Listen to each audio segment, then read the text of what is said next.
Buenos días, estamos con José Fernández Piqueras, catedrático de genética e investigador del Centro de Biología Molecular Severo Ochoa. Buenos días. Buenos días.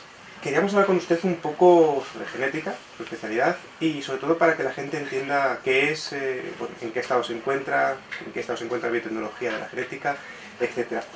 Nos gustaría empezar a hablar un poco de cómo la secuenciación y comprensión del genoma humano nos puede ayudar. Cuando se secuencia un genoma, lo primero que se obtiene es una buena información sobre los elementos estructurales, genes, codificantes, no codificantes, al menos una visión teórica. Pero lo que es mucho más difícil es, evidentemente no es una información que salga directamente de la secuenciación, es conocer cómo funcionan. Eso son palabras mayores. De hecho, tras el proyecto Genoma Humano, tal y como se entiende clásicamente, que era simplemente la secuenciación, vinieron otras iniciativas, como el proyecto ENCODE, por ejemplo, que estaba dedicado a identificar todos los elementos funcionales, es decir, todos los elementos, ya sean génicos o no génicos, que están controlando todo lo que son los patrones de expresión génica durante el desarrollo o durante el funcionamiento de los organismos. Por otra parte, si lo que se puede hacer es un análisis comparativo entre los genomas de muchos individuos de una misma especie, se pueden sacar informaciones adicionales pues, muy importantes. Pues vamos a empezar a encontrar mutaciones que son muy comunes, variantes en el genoma que son muy comunes, son las que se denominan normalmente polimorfismos, y son las que permiten elaborar, por ejemplo, las huellas dactilares que nos distinguen a cada una de las personas. Todas las personas dentro de una especie, todos somos distintos. Y la razón fundamental de esa distinción están en variantes que llamamos polimórficas, que son comunes, que en principio no atentan contra el valor adaptativo de los individuos y se distribuyen con frecuencias altas en todos los individuos de las poblaciones. Pero también permiten encontrar variantes muy raras que normalmente están asociadas con enfermedades y que ponen sobre alerta a lo que pueden ser riesgos que incluso caractericen potencialmente una población u otra. Naturalmente el diagnóstico se puede hacer individualizado de un genoma. Entonces se pueden sacar una serie de informaciones todavía quizá no especialmente relevantes sobre posibles riesgos genéticos, enfermedades, etc. ¿Y cómo la comprensión del genoma ayuda a comprender el ser humano? Esa relación entre ambos dos conceptos, ¿no? Realmente conocernos a nosotros mismos a través de nuestro genoma. ¿Sería una buena definición? Obviamente cada especie, y por supuesto la especie humana, naturalmente tiene su propia partitura, tiene su propio genoma, que lo distingue de los demás. Aceptando esto que hemos dicho, que todo genoma respira, es decir, que hay un margen para el polimorfismo, que es lo que hace que aunque básicamente tengamos todos los elementos esenciales comunes, pues haya estas pequeñas variaciones.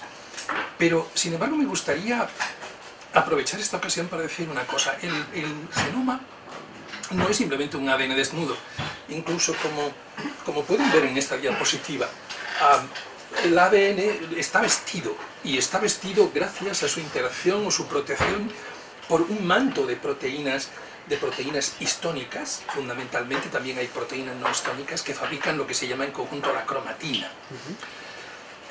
Esto hace que el control de la expresión génica haya cobrado una nueva dimensión, sobre todo en los últimos años, y es el control epigenético, es decir, por encima del genoma, que sería el ADN desnudo, tendríamos un manto protector que forma parte de la cromatina, que llamaríamos epigenoma.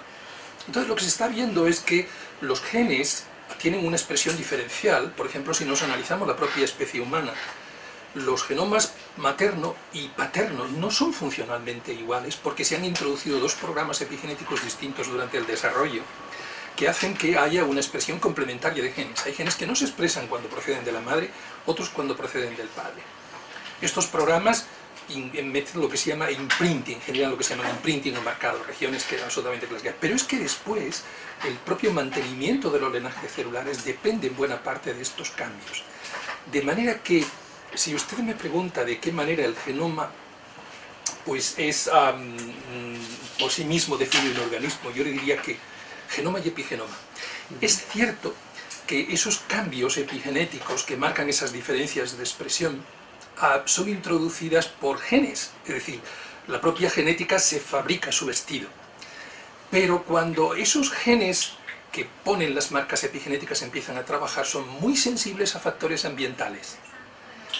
De tal manera que, por ejemplo, una dieta carente de folato o sin la concentración suficiente en ácido fólico, y especialmente durante embarazadas, puede ocasionar cambios en los patrones de expresión genética que lleven incluso hasta malformaciones.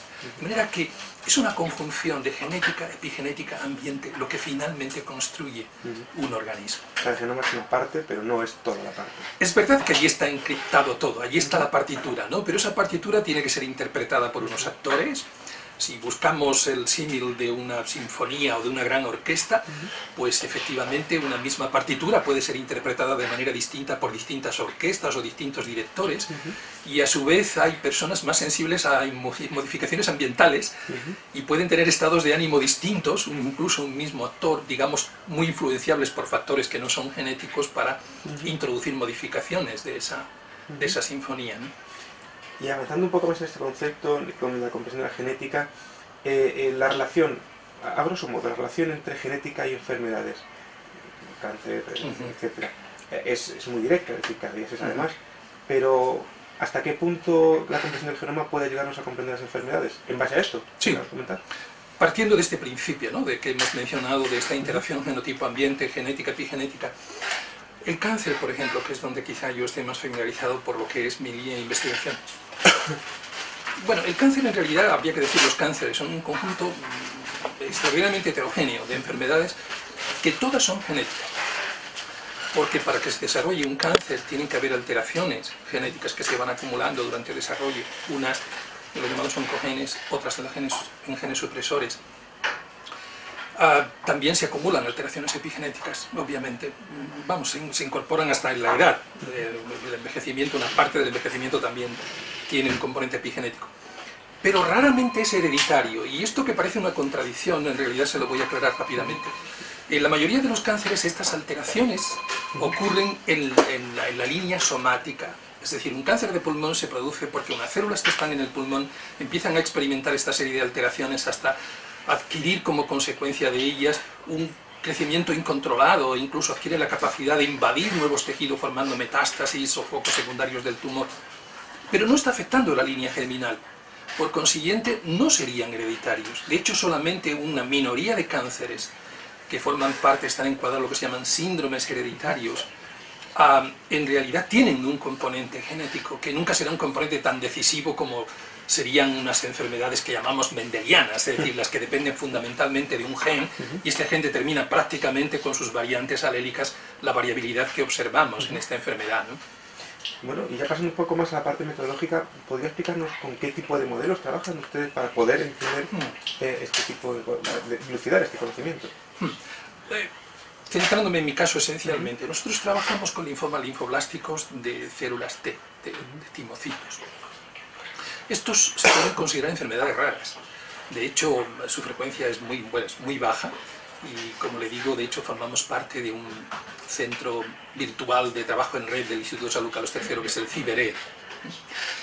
Bueno, al ser tan raras y por la obvia imposibilidad de manipular una muestra humana, partimos siempre de modelos animales, con el fin de identificar pues, la mayor cantidad de genes, mecanismos moleculares, poder diseñar estrategias de diagnóstico mejor, etc. Y todo lo vamos después aplicando a lo que es el estudio de muestras humanas. Es decir, lo que obtenemos en ratón tratamos de comprobar si es lo mismo que está pasando en células humanas para contribuir de esta manera a mejorar, como le digo, diagnóstico, pronóstico o tratamiento de estas enfermedades. Entonces, claro, ¿cómo obtenemos esos ratones? Pues hay veces que los inducimos simplemente en cepas consanguíneas que ya están disponibles comercialmente mediante tratamientos específicos, o bien cuando sabemos que hay un gen clave en el desarrollo, generamos organismos transgénicos, ratones transgénicos, para tratar de reproducir esa enfermedad, o al menos parte de la enfermedad. No siempre un modelo animal es exactamente un modelo de una enfermedad humana, esto es muy complejo, pero si utilizamos un gen importante implicado en un determinado tipo de cáncer, imagínense un gen supresor, y anulamos ese gen supresor, estamos reproduciendo en ese tumor al menos una parte de lo que debe de estar ocurriendo en una persona cuando desarrolla un tumor, donde ese gen es el principal actor, ¿no? Y de ahí vamos haciendo todos los análisis y manipulaciones que nos permite hacer un modelo animal. Bueno, y ya para concluir, me gustaría hablarle de un reciente estudio publicado en Nature este mes pasado, si no recuerdo mal. Bueno, es un consorcio internacional que ha realizado un mapa de mutaciones en el ADN que afectan a la salud. Realmente me gustaría que nos explicase un poco más acerca de este trabajo, porque parecía bastante relevante en un primer momento, y de hecho los medios de comunicación se han hecho eco, porque bueno, parece que han mapeado, digamos así, las enfermedades, pero a otro nivel, no a nivel individual, sino a nivel social casi. Exactamente, está muy bien definido. Este es el proyecto que se llamó de los 1000 genomas. Entonces se trataba de hacer una secuenciación completa en al menos 1000 personas representativas de distintos grupos poblacionales de lo que es la especie humana, y realizar análisis comparativos entre todos ellos. En realidad en esta primera publicación no son 1000, ya son más de 1000, pero ellos mismos se plantean el que quieren llegar a 5000 para cubrir cuanta más información posible y más representativa de distintos grupos geográficos o como se quiera de las poblaciones humanas. Claro, cuando los han comparado, entronco un poco con la primera pregunta que me hizo. Lo que han encontrado evidentemente es esto que decíamos. Hay una gran cantidad de variación, hay muchísimas mutaciones que son comunes, que son polimórficas, que en principio se encuentran en prácticamente todas las poblaciones o que distinguen una población más de otra, pero son tan frecuentes que cabe esperar que no sean ninguna alteración peligrosa de ningún tipo, pero otras raras. Normalmente cuando hay una mutación que es muy rara, es síntoma de que está haciendo algún daño y la selección natural está tratando de eliminarlo. De hecho, no eliminamos de modo natural muchas cosas en la especie humana porque nos ayudamos mucho con la medicina, nos asistimos muchísimo, cuidamos muchísimo nuestras enfermedades genéticas. Pero claro, al hacer esta comparación así mayúscula, lo que han encontrado son variantes raras que caracterizan unas poblaciones o que diferencian unas poblaciones de otras y que pueden hablar de cierto tipo de endemismos, al menos en cuanto a factores de riesgo a padecer ciertas enfermedades, de unas poblaciones que no están en otras. Todo esto va a ser muy interesante y desde luego en cualquier caso, fíjese, cuando ya estamos estudiando cualquier férula y detectamos cualquier mutación, todas estas iniciativas generan una base de datos importantísima que nosotros consultamos enseguida para ver si realmente lo que nosotros estamos encontrando cuando analizamos una enfermedad genética o en este caso un cáncer realmente puede estar contribuyendo al cáncer o por el contrario es una variación común que existe en las poblaciones naturales. Acudiendo a estas bases de datos enseguida tenemos ya una primera gran aproximación. No está en muchas personas normales, no debe de ser esto lo que busco. Y por el contrario, como le digo, las variantes raras permiten hacer pues lo que usted decía, no una medicina individualizada, que sería analizar única y exclusivamente el genoma de una persona, sino hacer como una especie de prospección de riesgos genéticos de poblaciones concretas.